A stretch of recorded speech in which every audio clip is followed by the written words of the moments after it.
Yes, sir. It's your boy Yeynot Gaming back with the content series Preseason Preview, which I'll be picking a few NBA 2K League teams and going over thoughts on their key moves over the offseason, which includes some draft picks, changes, and also providing some predictions as well. Everything based on their preseason acquisitions and decisions. Be sure to like, comment, and subscribe to stay locked in your favorite 2K League and Pro-Am content.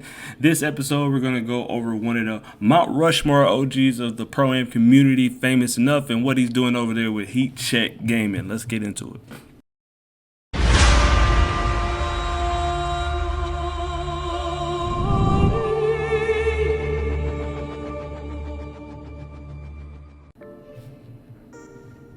Heat Check Gaming finished season 3 with a 5-11 record, but still retained 3 guys in Deeds, Shift A, and Hot Shot. Hot Shot put up 14 points and 13 rebounds a game last season. Deeds was able to put up 5 points a game, 2 boards, and shot 43% from 3. And also Shift A put up 12 points a game, almost 3 steals and 2 assists per game, and they were able to bring in Sav in a trade from Lakers Gaming for the 7th pick of the draft over the offseason too as well. And their draft picks, they selected Juan with the 29th pick and Gunnar at the 43rd pick.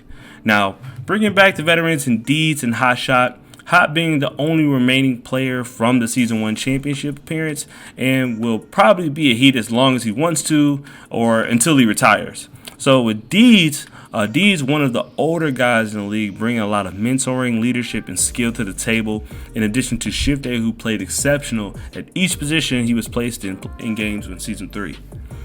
Now with bringing Sav over, this will give the Heat a chance to put themselves back into playoff contention race with the addition to some other offensive pieces they're placing around them. With how deep and talented this draft was, the Heat were fortunate enough to snag some skilled players in the latter rounds. Now I want to take a little deeper dive on the draft picks that the Heat took in this 2K League draft. I'm going to start with Gunnar, their 3rd round selection, and then work backwards. So with Gunnar, he worked his way back in the league after being out since playing with Pacers Gaming in Season 1.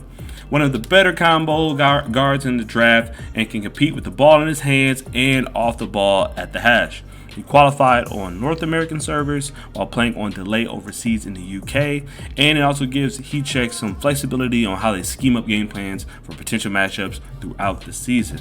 Now let's get into the real reason why we're here, right?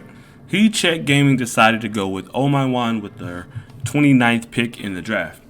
There are a few reasons why I extremely disagree with this pick, and it's a couple reasons where I can completely understand why they decided to go in that direction.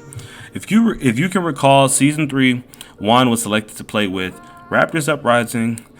From being on talk shows, conversations with players, coaches, and content creators, the overall consensus on what happened is that Juan refused to travel to Toronto to join the team and continue to collect a check, including winnings from tournaments and regular season money matchups.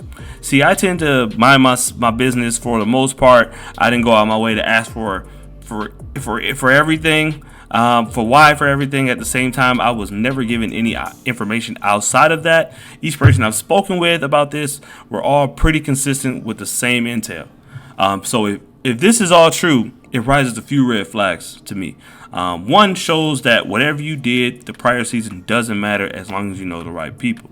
2, players can refuse to not play or travel and still get paid.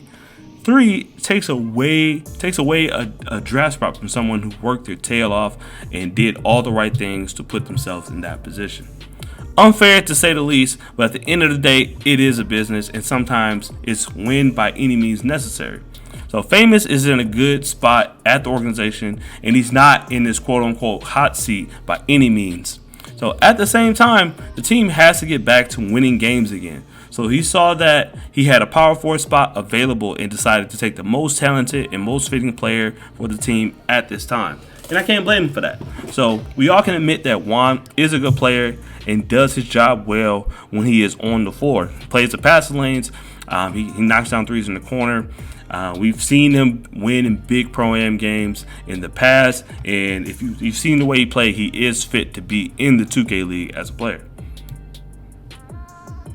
Now, with all that being said, I think the Heat actually did a really good job drafting the 2 players that they did, just based off talent and what may fit for the squad around them at this very time and moment. So in terms of a draft grade for their 2 picks, I'm gonna give them a B+. Its only reason is not an A- because I haven't seen Juan play on the league build yet.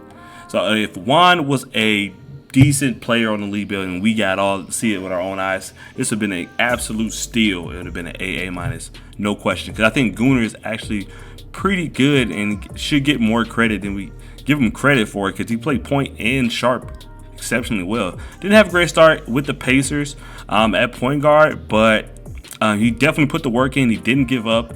3 seasons later, he's back in the league. So I'm gonna give the thumbs up of Famous and other folks that helped draft the squad and give him a B+ here in terms of the draft grade. Now, based on the acquisitions and decisions made over the offseason, I consider Heat Check to be a team in the playoff hunt. Talent-wise, they have top 10 potential at every single position. It's just all going to be a matter of players staying focused and gaining chemistry on and off the court. If everybody buys in, they could easily make a deep playoff run. Which also hits some of my concerns as well. Will there be enough chemistry to win those big games? And will players continue to stay focused? So like Miami has a ton of distractions, along with a lot of other few like fun markets we have in the league here. A lot of young players, of course, like Deeds is like the OG, and he's it's gonna stay out of trouble. Hot Shot tends to stay out of trouble. These guys are young and gonna be in a distracted area. Just want to make sure that everybody is there on account of winning games and being locked in. So Heat historically has been a streaky team, but would like them to stay consistent throughout the duration of the season. We've seen them go on big runs. They had the big run season 1, getting all the way to the championship game. Last season they had a couple games where they started to look good for a little bit before they fell off, and they won some big games in season 2 as well. Like you saw the old flashback of them winning in the ticket, winning a big game in the ticket against the Blazers in Orlando. So they can beat big teams with the talent. They just have to make sure they keep it consistent as much as possible. Which leads to my record prediction for the season, and I have them at 9-7. So 9-7 is right there on the edge. I think depending on how they set the playoffs this year, I think they'll be like one of those last teams that sneak in. They could also go like 10-6 or even 8-8. It's just going to be based on how consistent they play and how much they lock in. Well, that wraps up this episode of Preseason Preview. I appreciate all of those who chose to watch to the end. Don't be afraid to let me know what you think in the comments below. Also, don't forget to like and subscribe to lock into more 2K League and Pro-Am content.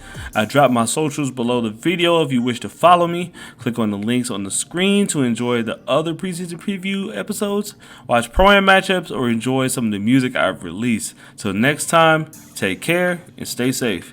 Yes, sir.